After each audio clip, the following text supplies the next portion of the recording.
So me and Atlanta have this fly problem right now. And fly problem? Yeah, it's like every time we go into the house, there's like 3 or 4 flies. Fly infestation. Oh, see, you know what? We'll bring it back to the last one I said. Remember when I killed that fly and there was like 3 of them in the house? Remember he possummed me? No, I don't remember this. When I killed him, I thought he was dead. Last time I've been to your house was like months ago. No, last time I talked about this. You haven't invited us over since NFL playoffs. Anyway. You thought that call was clean in the Saints game? No. That's clean. I did. Until I saw the replay. Yeah. Anyway, so we've been trying to figure out why there's so many flies in the house. Like, maybe there's a hole somewhere. So like today... You fucking leave a trail of crumbs every time you eat something. No, I've been pretty clean. Yeah, you crumb it up. Nah, I do crumb it up. You do leave it, yeah. Elena cleans, though. No. She follows you with the duster. So today I'm walking in from work and I like stumbled into the bush by accident. And there's like a long bush in front of the window. And when I hit the bush, like 40 flies flew out of the bush. Oh, they're nesting. Huh? They're creeping. I don't know what to do. Kill them. Do you exterminate flies? I don't know. You're like a flamethrower. You're like a Lysol cannon. Yeah, I never heard of a fly problem. Yeah, someone tell me in the comments how to get rid of these flies. Is it better to be feared or respected? And I say, is it too much to ask for both? I humbly present the Jericho. To peace. Tony Stark. Now you work for me. Hello everybody and welcome back to another episode of Nerd Soup. Today we are reviewing, as you saw during the title sequence, Iron Man. We're taking a step back, doing our MCU revisited. We are here, joined by Aaron, the Nerd Soup Monkey, and Teddy with your fly problem. Mm-hmm. Yeah, let's jump right into it. Iron Man, the beginning, the starting point. This was the Genesis. This was such a great the first watch. Movie. It is. It was so nice watching it all again, just knowing where it's it went. The first. It's before Incredible Hulk, all right? Because somebody in the comments is going to be like, Incredible Hulk came out first. It didn't. Are we sure? I'm so sick and tired. I'm not sure. I don't know. It's months. It's separated by months. It's a disgusting rumor that needs to be squashed. Continue, Teddy. I've heard that before, so I don't know. I could just look up the dates, but I'm just going to... Nobody wants to look up the fucking dates. I'm going to call it a maybe. It's not a maybe. It's factual. It's just a soft maybe. Go ahead. Yeah, no, just seeing how young and like naive he is. He still looks great, though. He looks the same. He doesn't age. Who, Terrence Howard? Yeah, looks good. That's what I'm like, oh, that's not Don Cheadle. That's not Don Cheetos. What the hell? Give me back my roadie. It's even better watching it knowing what we know now. Yeah, I mean, with everything, especially with Endgame, I was surprised about how emotional I was. There's so many little lines. If you ever go in space one day, if you ever die, oh, he does die in space. Which probably had nothing connecting to this, but it's like, oh, but now I can connect it to this movie, yeah. So that's kind of makes it cool. And we obviously see Coulson, Pepper Potts, Happy, the old gang. But yeah, seeing where they started and where they are now, it's always fun. And the differences between the modern MCU and this movie, because that's like, oh wow, this guy fights Thanos. Like, yeah. It's like, wow, that's if he tried weird. to fight Thanos with that first suit, he would have turned into a can of tomato Pancake. soup. Yeah. You just would have squashed him. Just flipped him. Taking the moon on with that suit. He does get a moon thrown at him. It's a dark movie. It's very mature because this is Paramount. This is before Disney bought the rights to all the Marvel stuff. So it's definitely feels different from the rest of the MCU. Obviously, you still have some of that comedy there that became a staple. But yeah, it's a PG-13 Jon Favreau movie. Yeah. So It happens to be Iron Man. Yeah, exactly. There's a lot of things they took from this movie and brought it to the MCU, and there's a few things in there where you're like, oh, this wouldn't be in a modern MCU movie. But you could see where some of that foundation was laid for later movies. Oh, yeah, definitely. I mean, and the casting of Robert Downey Jr. at the time, I don't want to say it was controversial, but he was a question mark because we've all heard the story about what he was going through in his personal life. Nobody wanted to really hire him. They would give him chances. He would still mess up. But this is the role that really changed his life. And he became the face of probably the biggest movie franchise of all time. It's an amazing story. I am Iron Man.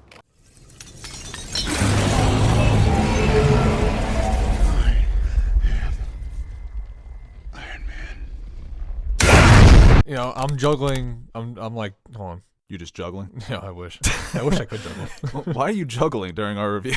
No, like It's impressive. I'm thinking like what was better, like his acting or the writing? The rumor is that, not the rumor, they've came out and said this, Favreau and Robert Downey Jr., that they were kind of writing this movie on the fly. So a lot of it was improv. It was With him Bridges, too? Favreau, and Robert Downey Jr. Wow. kind of just making it up. And you hear similar stories about Tropic Thunder, that a lot of that is him. Yeah, because it seemed like He killed it then. it's either man. they wrote the character perfectly for him or Yeah. they picked him perfectly for the character. And I think it was just a mix of both. And if that is true, what you said, it's very apparent in the movie. Yeah, I mean, Favreau went out on a limb and said, we need to get Robert Downey Jr. for this role. I mean, it's the best superhero casting of all time, right? Imagine if it was Tom Yeah, Cruise. Nothing against Tom absolutely. Cruise, Well, too. no, I think Batman was with.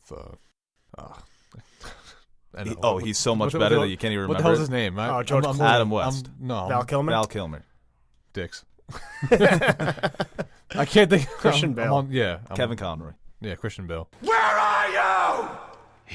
I even knew your answer before while you were saying If I'm on the spot like that, I don't know why I drew blanks all the time. Well, But- that's good that we have you on the show. Well, it was going to be either not him bad. or Tom Cruise. Imagine Tom Cruise in this Well, role. the Tom Cruise one was in the 90s, right? That he was trying to get that developed. I can't envision any other actor playing this character. I mean, there's a select few that I think would be as charismatic, like a Will Smith, if he kind of used his Will Smith-isms within the character, because that's what Robert Downey Jr. kind of did. It's him playing himself. But I would see like somebody that charismatic, like a Peter Dinklage, I think is on that level of charisma as Robert Downey Jr. But there's few actors who are that naturally charismatic. You saying that, I'm so accustomed to seeing him in the suit. I don't know. I don't know if I could see anyone else doing it. No, at this point, it's not no. even with skill wise. I don't think I can see anybody else playing Iron Man like that. Yeah, because it is him. And that's what there's so many artists who, when they create something or they play a certain character, they become bitter towards that character, towards that franchise. They don't want to talk about it. They don't want to discuss it. Robert Downey Jr. loves being Iron Man. Yeah. I mean, it's the header on his Twitter profile. He's always embracing it with memes and fan art. He just loves being Iron Man. We were watching it, and Teddy's like, oh, I want to be Iron Man so bad. He's like, oh, yeah, no shit. It's like, don't There's you a guys part- just want to be Iron? Like, It was the part when he was suiting up, and it was just like, I wish. Just give me just like, well, so much one about joyride or something. Yeah, I just love him building stuff. well, yeah, That's the what I love about engineering in this movie, and even just the mechanics of the suit, just the gears and the hydraulic systems and stuff like that. It's very heavy. He's walking, you can hear him fucking the thuds. Yeah, And we the don't sound get that. design is great. We don't get that at the later Iron Man. And I like the nano suit, but this one is just something too aesthetically the way it's built and structured, and the ins It's a and grit, outs. you know. Yeah, it's- you know. It's, I'm People Iron say Man, that it boy. feels real. Yeah. Like this suit could exist. Yeah, but the engineering scenes, he makes it look like it's real. And I even said it, and I'm like, I really feel like our technology, like we can get there, but we're not. and he takes out his flip phone. Yeah, right. I'm like, wow, there's not even iPhones This yet. was before the Apple Yeah. iPhone. Real which quick, is funny. I don't want to put you on the spot, but what movies before Iron Man did, like, what made Favreau want to get Robert Downey Jr.? Well, movies like Chaplin, he was nominated for an Oscar. Shortcuts, great Robert Altman movie. I mean, Chaplin is one of his best performances, and there's a lot of, obviously, Charlie Chaplin was the silent comedian. All those silent movies that he makes, it's physical performance. So, I mean, that movie lends itself to this because he is very animated in this movie. It's a lot of quirks, a lot of movements, and he's got that awkward charisma that works so well. But yeah, I mean, at the point, the story of Robert Downey Jr. was, oh, he's so talented, but he can't get his shit together. Superhero movies weren't as big either back then, so this had to be a leap for him. Yeah. It's not like being a superhero movie now. Where when was this? 2007? 2008, same year as The Dark Knight. Yeah, like superhero movies weren't as common and as prolific as they are right now. This had to be a reach for him at Which the I think time. made it probably even more appealing to people. It's like, not another superhero movie. It's a new Marvel movie, Iron Man, a character that relatively unknown. But if you look at the trailers, I mean, it looks fucking beautiful, and it still holds up wonderfully today,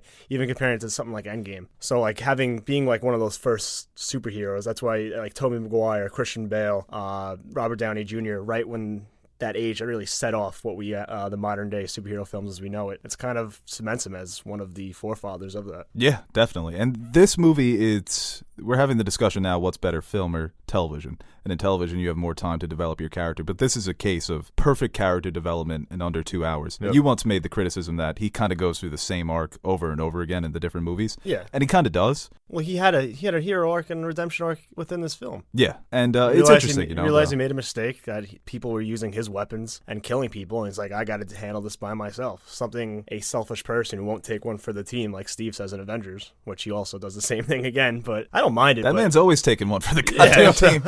I said it, in this movie he dies about 4 times. Yeah. But the beginning sequence, when it starts with the terrorist attack, and then it shows the beginning, his lifestyle, and then he's kidnapped again by the Ten Rings, with Jensen, his assistant, all of that is amazing. This is one of the best first acts in the MCU. And we say that all the time that the first 2 acts are perfect. Yeah. It's so close to being a masterpiece. Well, But Ten Rings, that's interesting too. I wonder. yeah, they're probably gonna be like, don't forget about that. Forget about that. It's different. Well, the Ten Rings, I'm sure there's 10 of them. Factions. Yeah, and right. stuff. I don't know. Yeah, Shang-Chi is. I'm sure they'll figure it out. He's cool. But oh man, his Jensen's death scene. Yeah. He's like, don't waste your life. That got me. It was so emotional.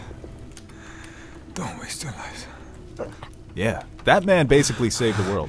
Without him, There Iron was Man, no Avengers, he's nothing. dead. He doesn't defeat Thanos. All the things that he wouldn't have been able to do without him. I mean, that had to have been the first time Tony Stark really felt something. You know, he just had a life moment right there. You know, I got brought back for a reason. And the he's line, too, fulfilling about it. his family, the man with everything who has nothing. Obviously, they're not thinking about the daughter character that's going to be set up 11 years later, but so many nice touches that could be seen as foreshadowing. Yeah. I mean, yeah, the first 2 acts, nearly perfect. The third act, though, how do you like Jeff Bridges as the villain? Obadiah?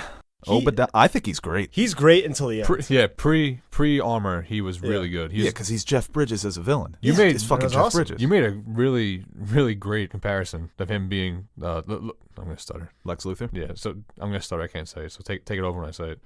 I can't say it. I don't know why. Get it out. I can't say Get it out. Try it. Oh, when he said that he would make a great Lex Luthor in the Yeah. car? Yeah, that was a great one. Let me try it. Let me see. You made a great comparison when we. No. Well, now you can't even speak sentences. You're all flustered. You made a great comparison while we were watching, saying that Jeff Bridges would make a great Lex Luthor. Oh, yeah, I think he'd be. I mean, he's got the bald head. That would have been a perfect casting. You got the bald head and a powerful voice. That's 80% Lex He was Luthor. scary. He was, but at the end, he was kind of just like throwing out one-liners, and it's like, Yeah, but he becomes just a different character. yeah. And he's like, oh, fuck, Pepper has the thing. Instead of getting my security team that I showed before, like, try to apprehend her, I'm just going to be a supervillain. And I'm going to build a have big no Iron chance Man at suit. Yeah, it was leading like a- this company that I've wanted to lead since. I'm was going a to just completely destroy left turn. everything that I've built Complete left turn. to fight Iron Man. That was the best scene. Tony Stark made this in a cave. The box of scraps. Okay, sir, and that's what we're trying to do, but honestly, it's impossible. Tony Stark was able to build this in a cave with a box of scraps. Well, I'm sorry. I'm not Tony Stark. They brought that guy back for Far From Home. Yes, they did. Yeah, that So Well, I'm not Tony Stark. All you billionaires out there, don't yell at your employees like that, because they no, might. because they one day might come back and try to kill your nephew type character. On a real note, Well, no, it won't be Iron Man. No, yeah. Yeah, on, whatever. on a real That's note, different. They don't know watching Tony Stark doing what he does with the engineering, it makes me really upset. how dumb you are, right? Yeah, that it I makes would me feel never- very dumb. You can give Never, me- ever even think to what he thinks. You give me 5 lifetimes, and I can't do that. Well, I don't think anyone can, because the technology is so advanced, but like I don't even know what. Where to start? Yeah, you kidding me? the theory of making something like An that. arc reactor. It's impossible. Tony Stark was able to build this in a cave with a box of scraps. But Tony Stark is, He knows numbers. with the engineering and also a little chemistry between him and Pepper. Oh, brother, this guy stinks. Ah, that didn't work, but we're gonna go with I it. liked it. They're one of the best on-screen couples, not for just superhero movies, but so many times that does fall flat. They're perfect, and Gwyneth Paltrow as this character, she kind of seems to not really know what's going on outside of the MCU. She just shows up, does her job, which I kind of like. I Well, respect that's it. that. Like, even when Lunch she, pail. She could fall into character. when she first showed up, I'm like, wow, she's gonna help fight Thanos too. It's just weird thinking about like these characters Yeah, in this right. situation in Endgame. Yeah, right. Even Rhodey, Favreau, like he's barely in it too, happy, but it's like, yeah, one day you're gonna you're gonna get You're gonna be a big deal. adopt Spider-Man, kind of. right. You're gonna bang Spider-Man's aunt. Yeah, That's pretty cool. Big ups. And also throughout the movie, they kind of sprinkle in Shield. yeah, Coulson. Right. So He was funny. they always talk about how far do they plan ahead. It seems like these things were Easter eggs for the fans, and maybe something could come out of this in the future, because like I said, the production apparently was a disaster, and they didn't think that this movie was going to hit the way it did. Yeah, I wanted to ask, like, is there an interview or an article out that says, like, was Endgame planned? Endgame. From the beginning? No way. I Avengers. think maybe the first Avengers. We have Fury coming at the post credits. Yeah. But now it's like, oh, Avengers Initiative.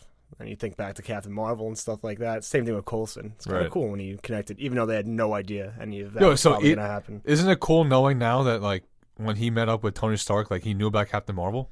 Like, that's so crazy. Well, even Iron how much Man he really at the knows end. at that point. Throughout the other movies with Thor, he's acting like they don't really know much. I feel like they know a lot more than what they put out on the screen. Well, that's also a classic case of them having to retcon. It was a nice touch of him saying you're part of a bigger universe. And even Iron Man uses the word superhero, saying, oh, I'm not some sort of superhero. So obviously they do exist in some Captain form. America probably is the most... Yeah, but he's the first one. Yeah. That's what they say. The idea of superhero is not new to even society. Yeah. Because he just says it in the press conference.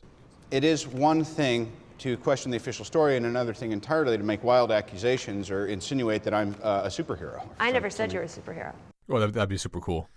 Yeah. If I was a superhero. Right. And the Nick Fury cameo, obviously Samuel L. Jackson. I forget who wrote the comic, but I think it's Marvel Ultimates, and they approached him and they said, can we use your likeness for this new Nick Fury that we're making? And he said, yeah, but if Nick Fury ever appears in a movie, I have to play him. That boy Samuel, man. That's an investment. Yeah, that's buying Apple stock back in the 90s. So he knew. I think Tony Stark could be the coolest superhero. Well, Batman would have something to say about that. Well, yeah, I told you. No, well, I mean, like, in terms of wanting to be someone, I think being Iron Man has got to be like, it's got to be crazy. I'd love to be Iron Man. A genius, playboy, superhero. I'd like to be Iron Man before the suit. I don't want to be a hero. Yeah. No? That's the other thing. A lot don't of the want that stuff. suit? Very dangerous. I mean, he probably should have died like a lot during Well, he this seems 19-year, this 10-year run, 19-movie run. But there are a lot of things in this movie that wouldn't even fly in a Marvel movie. Oh my, yeah. Like he's just trying to bang everybody, huh? Yeah. Well, when he first brings the reporter home and they're like aggressively going at it, I'm like, I'm trying to think. No, that won't happen. That won't happen in a movie today. No, what you won't see in the Definitely movie either is when they were doing that ambush on that town, when they're just going into those houses and killing everyone. Yeah. You definitely won't see that ever again. But it still has that lightheartedness that we know today. Yeah. It kind of blends that very well. You know, before we end, I want to say one more thing too. I hate that last scene when he can't hit him with the missile. You took out my targeting system. He's like You ripped out my targeting system. 15 feet away from him. It's so, act. yeah. You couldn't do anything else besides that. That third act keeps it from being almost a perfect movie. Yeah. But even if the fight was cool, Yeah. the fight's not even cool. It's Like, they're he all just takes heavy him up and he's like, up, Yeah. remember that Oh, thing I the did scene earlier? of him flying up so yeah. slow. Everything. Yeah. Well, I don't mind the heaviness, but it's just do something creative with that. If you're not going to be able to do like crazy fight choreography given the circumstances, you could still there's still things you can do to make it intriguing and interesting. Seeing where CGI was Yeah. too, It wasn't bad. in comparison to now. Yeah. Obviously, they can't do some of the things they can do now, but there's still ways around that. Look at Spider-Man. They had awesome fight scenes. Yeah. Oh man, those first Spider-Man Mhm. movies, the Doc Ock on the train, that scene is incredible. So at that time, and that's 5 years before this movie came out, I love the sequence when when they're trying to take him down, when the Air Force is trying to ground him, they don't know what he is. Yeah. That's such a great touch for a movie like this. It doesn't really do anything to move the story forward, but it's just funny, and it's him showcasing his abilities. And It was cool to see what happens when something like that happens, though, with the military. Like how they're all freaking out back home. I love when the military's shouting commands and Yeah, me everybody's ordering everybody. Who outranks who, I don't know. Yeah. Like, you do that. No, delay that. And it's cool. And when they pull out the parachute, you got the one guy who's everybody's cheering. I didn't notice that. He You said takes a there's one deep guy. breath. I love that guy. Calm, cool, In all the collective. movies, yeah. Like Oh, Apollo yeah, there's always 13. that, Yeah. always that one guy. No cheering, no nonsense. He's like, another day. Just doing our job. Just doing my Takes job. out a cigarette. Yeah. Netflix and Disney are like, hold it there. No cigarette. Walks out by himself. Yeah. He puts his arm on the wall, leans over. Yeah, so I guess we'll do our scores for the first Iron Man. Who wants to go first? You go first. You want me to go first? Yeah, Set so the you groundwork? always piggyback off our scores. No, I don't. Yeah, you take ours and then I either go first or second. all right, let's hear yours. 8.7. 8.7. Okay, Yeah. that's not bad. No, it's a good score. I like it. A strong 8. You, It's a Pitchfork album. I'm listening. you gave it a strong 8? No. I give it I'd say this one starts off strong, man. I would say Yeah. 9.2. I'll give it a 9, right in the middle of you guys. I think the first two acts, if that continued, it could be, like we said, almost a perfect movie. But I 9, still 5, 10 it's range. it's not the worst third act I've ever seen. It just doesn't No. live up to the standard of the first two. No, And it's the Godfather 3 of the first two acts. I'll say I'll probably a little bit biased in my ranking, seeing it as Iron Man and what this kind of started going forward. There is that nostalgia factor, and it does help the movie a lot for me and my personal view of it. So I'm not afraid to say it's a little bit of a biased score, but I still love it. Nice round 9. It's a rookie score. Oh, you give it an 8.7. How do No, you? a solid 9. Stealing Prez's Barstool Yeah, that was a thing. joke. You're always stealing references from people that I don't follow. That's oh clever. my god, dude, that joke you made, Euron. When he gets sniped out of the sky. When he gets sniped out, just Euron on the ship. Hey guys, thank you for watching this video, and of course we would like to thank our Patreon supporters. Without you guys, Nerd Soup wouldn't be Nerd Soup. Seriously, your support is what keeps the fridge full, so thank you once again for your support. If you are interested in supporting Nerd Soup through Patreon, visit our page and check out the different rewards we offer to our fans. If not, then no problem. We appreciate anyone who takes time from their day to watch our videos. So thank you to each and every one of you out there watching, and remember to like and share this video. And hit the subscribe button if you want to see more videos like it. Or don't.